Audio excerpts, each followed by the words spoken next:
Hey you guys, welcome to my YouTube channel. So today's video is me telling you 3 signs on how to avoid a bad Arabic teacher. And these are 3 signs that I personally experienced and realized that was going to hinder my Arabic learning journey.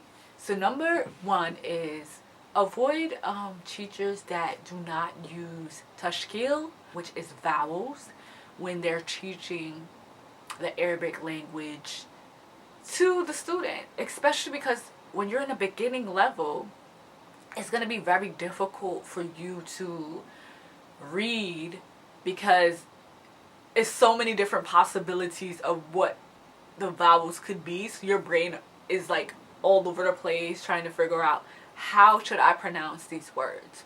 So when you use tashkil, it's so much more easier and it flows and it's helping you be able to pronounce Arabic words. When you see an Arabic word all the time frequently, at some point you're not going to need the tashkil, the vowels, right? For example, kitab, like book. I see that word so many times now. I do not need vowels. If it's a pretty simple sentence and you see the word kitab, common sense will tell me that it is book.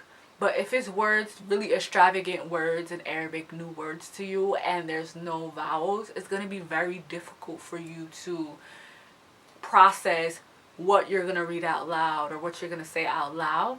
So it's very frustrating when you come upon a educator that does not put themselves in your shoes, that this is not the nature of you.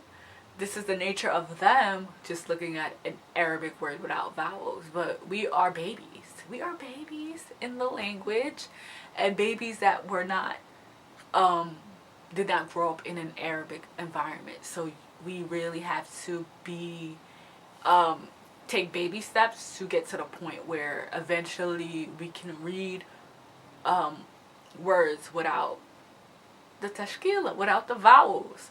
So that can be very frustrating when they just throw you, in my opinion, intermediate, advanced level Arabic when you're still trying to figure out the difference between bat and tat. Like, all the words look the same to you. You're like overwhelmed about the beginning, the middle, and the end, and now they're just giving you words without vowels. Come on.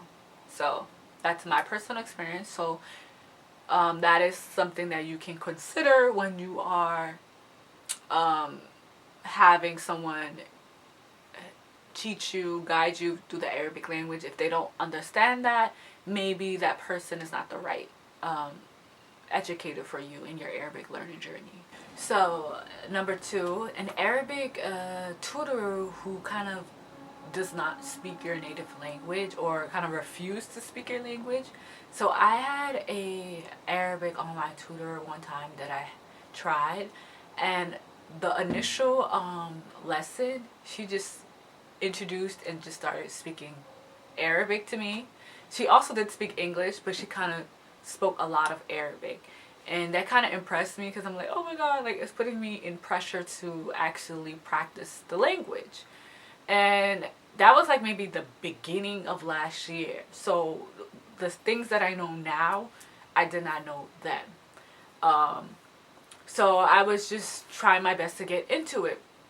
But as the lessons go on, maybe by lesson like 8, I've noticed that when she would just speak to me in purely Arabic, and I would ask her like, what does this mean? Like, asking her about translations, because I truly did not understand what she was talking about. It's like it went over her head. She just kind of ignored the questions that I was asking. And she has the capability to speak English. Her English is fairly good.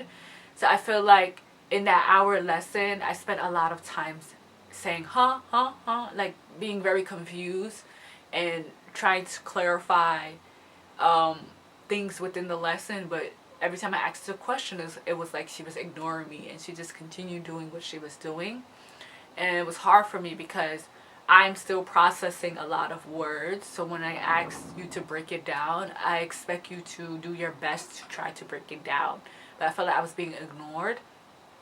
I think that tutor was probably best for someone that was in the intermediate level where they don't have to think so hard when they are communicating in the Arabic language. But so what initially attracted me to try lessons with her and continue on end up making me deciding this probably was not the right tutor for me. I wanted to be immersed within the culture, within the language, but I was in a space where I needed guidance in my native tongue so I can have somewhat of an understanding in how I'm going to best communicate with Arabic speakers. But I felt like it was something off where there were a lot of confusion within the lesson, and I wanted to take advantage of that 1 hour lesson every week, but I feel like I spend a lot of times in confusion and not getting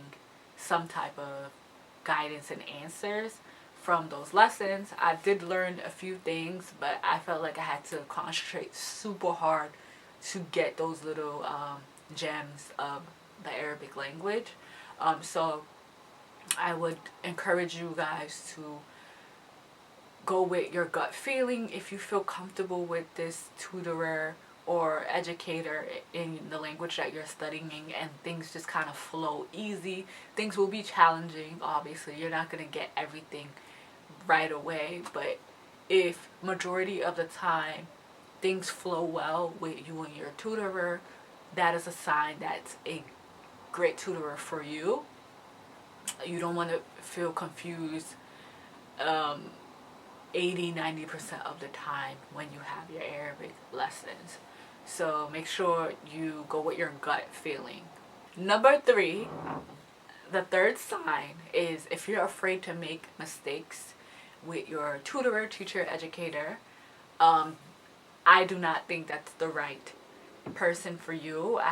If you're afraid of making mistakes with your tutorer, I think that is your sign to find someone else that you're not afraid to make mistakes with.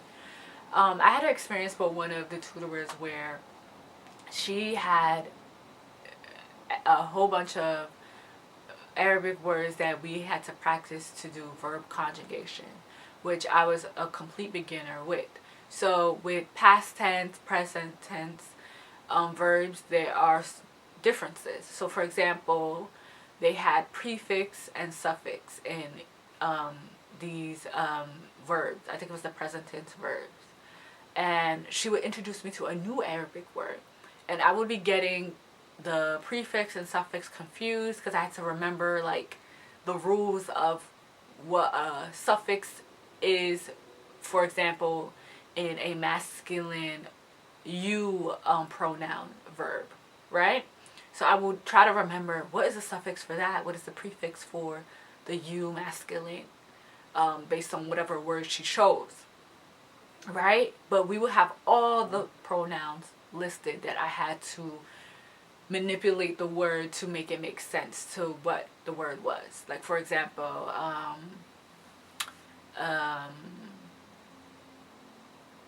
ikra, like read, right? So you would have to put the suffix to make it masculine, to make it referring to present tense, right? So I have to remember all these things. Right now I'm talking about it and I'm confused, right? So I would get all of these different pronouns and masculine and feminine confused, and she was getting very frustrated with me and very insensitive to me. She was like, "What's wrong with you?" Like in a very insensitive, frustrating tone. That's what I remember what she said, and I was kind of telling her like, "Well, these words are new to me. I'm trying to learn the new word in its original form as well as manipulate it by adding the prefix, the suffix. It's a lot." And she gave me all the different pronouns, which Arabic has a lot of different types of when it's like multiple women, where there's a mixed group gender, it's so many different things. So she gave me all those formal pronoun verb conjugation, which I believe she should have started small, gave me at least 5 of the most common ones to use, like ana, like anta, inti, nahnu, like hum. Those are like the average stuff, but she was giving me like the feminine group of only females and then the mixed group. It was a lot going on. Right now I'm getting confused just talking about it. But hopefully you guys comprehend what I'm trying to express. She gave me a lot of things to do at that one time, so it was very confusing, and I had to process my thoughts, but I felt like I was being rushed, and by her being kind of insensitive and saying that comment, it made me very nervous. It made me go back in the time as when I was a child, when there were teachers that did not be considerate of how everyone learns differently. And after that, I just didn't continue that lesson with her because I just did not feel comfortable. I really felt like after I left the lesson, I felt anxiety. That was a huge sign, like, okay, this person is not right for you, because they got mad at you because you're trying to figure out how you're going to manipulate the verb conjugation, when they kind of should have just did less is more, but they were just throwing a whole bunch of information at me at once.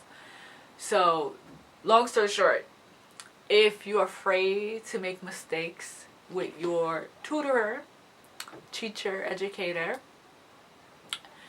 you gotta find someone else that will be a little more gentle with you, more reasonable with you. Okay? Yes, it's okay for your tutor to push your limits a little bit, but there's a balance between thinking in the mind of, how do you not know this? Than to like, oh, you got this, you are capable of doing this. You understand? I mean, you have to find someone that can put themselves in your shoes. So these are the 3 signs that will help you avoid a bad Arabic tutorer, language learning tutorer. So go with your gut feeling. Don't be afraid to try different tutors to see who's the best fit for you. You can also have more than one tutorer. Like, I have more than one tutorer because I like to have different styles of learning and just talking to different people to help you be really immersed in the language. You can learn the different accents, the different teaching methods. Just be open-minded and go with your gut. So the best Arabic tutorer for you will be someone who will help you grow, make you laugh, be creative, and be freeing on making mistakes. You will feel free to make mistakes. You won't feel like bad making a mistake. That's a part of the journey of learning the language. Also, make sure you guys share in the comments any of your bad experience in finding your language tutorer. Or tell me, how did you find a great Arabic tutor for you? Let me know in the comments, and I'll see you guys in the next video. Ma salama. Bye.